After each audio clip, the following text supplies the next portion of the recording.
Hello everyone. After I'm done talking, you're going to hear one of Jehovah's Witnesses giving a talk. It has very interesting things in this talk. One, it's talking about the book of Ezekiel. Two, the destruction of the first temple. And he says it's 607. Well, if you honestly want to do research or afraid to do research, it's your choice. But you Google NEO Babylonian timeline, you'll find out that there's no way that Jerusalem could have been destroyed when King Nebuchadnezzar's father was in his final years from 607 to 605 when he died. Now, what you're going to hear when this guy talks, I put up a chart of Ezekiel timeline. You can Google that yourself and you can hear the evidence and the proof. So I'm going to play part of this and let you hear the truth before you hear the lies of Watchtower. Ezekiel, whose name means God strengthens, was born in Jerusalem during a time of great upheavals caused by the invading Babylonian army. He can be found on the biblical timeline at the end of 600 BC. Ezekiel is introduced in the first chapter as the priest, the son of Buzi. He received one of his first fantastic visions of four-faced and winged. So the year in Ezekiel chapter 11 is 612. And 5 years later, in 607, Jerusalem is destroyed. And it's destroyed by the Babylonians, who scatter the remaining Israelites in all the land, and they take many of them captive. They have them captive for 70 years. So then, after that captivity, there's something happened, and the prophecy is in one of the scriptures we're going to read tonight. So let's look at Ezekiel 11, 17, and 18, and see what happens after this Babylonian captivity. So that's Ezekiel 11, 17, and 18. And it says there, Jehovah talking to Ezekiel, he says, "Therefore say, this is what the sovereign Lord Jehovah says. I will also collect you from the peoples and gather you from the lands to which you have been scattered, and I will give you the land of Israel. And they will return there and will and remove from it all its disgusting things and detestable practices." So notice that the prophecy here is for the Israelites to be restored to the land of Israel, to Jerusalem. And what would they have to do there? Well, in verse 18, at the end of verse 18, it says they would have to remove from it all its disgusting things and detestable practices. So that really brings us back to the year 612, which is the time period that we're considering in our Bible reading. And in this chapter 11, Jehovah is taking Ezekiel around and showing him in a vision all the different things that were going on in Israel, all of the detestable, the bad things, and how people have turned their back on Jehovah. So really he's showing Ezekiel what he sees. And then he tells him, and we learned about this last week's Bible reading, that some were marked for survival. So he did notice the good things too that were happening, that some had good hearts. So let's look at Ezekiel chapter 11 and verse 19 and see what Jehovah's opinion was of those ones. Ezekiel 11:19. It says, "And I will give them a unified heart, and I will put a new spirit in them, and I will remove the heart of stone from their bodies and give them a heart of flesh. So a heart of flesh, in this case, was a good thing.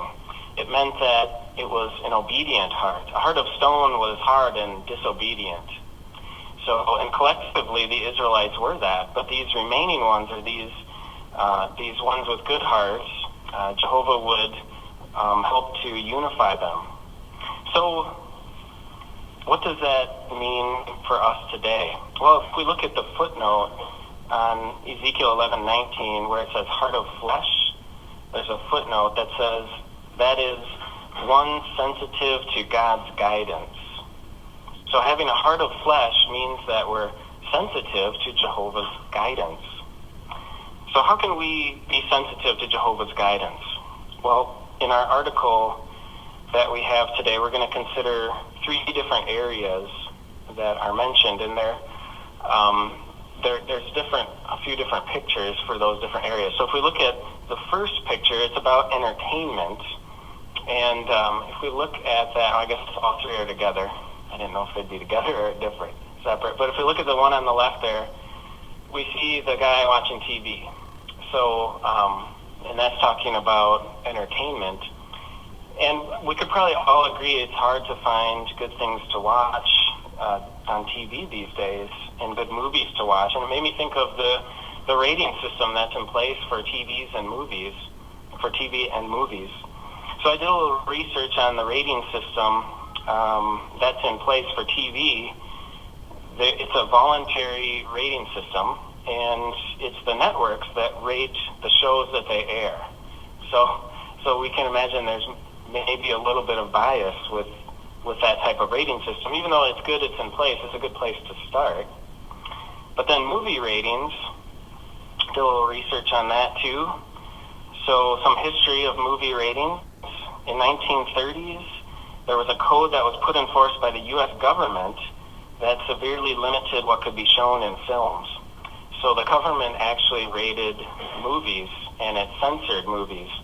Of course, the movie industry, as it got bigger and more powerful, it didn't like that.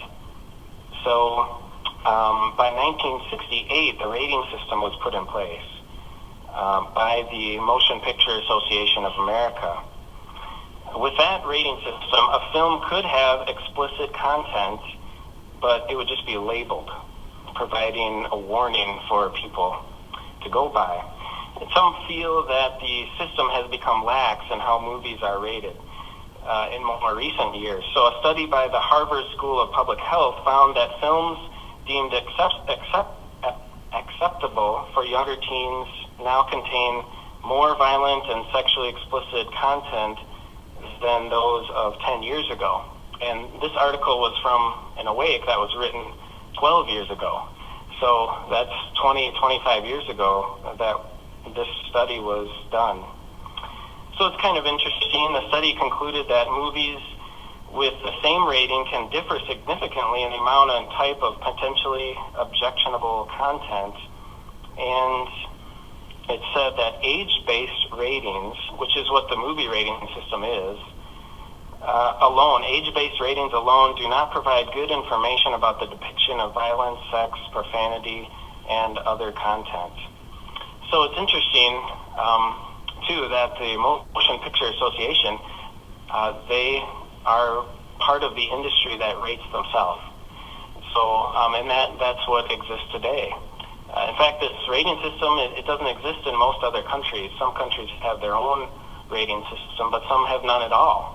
So if you're a witness in one of those countries, you just have to figure out if a movie would be good to watch. You maybe read reviews or watch movie trailers to even figure out if it's okay at all.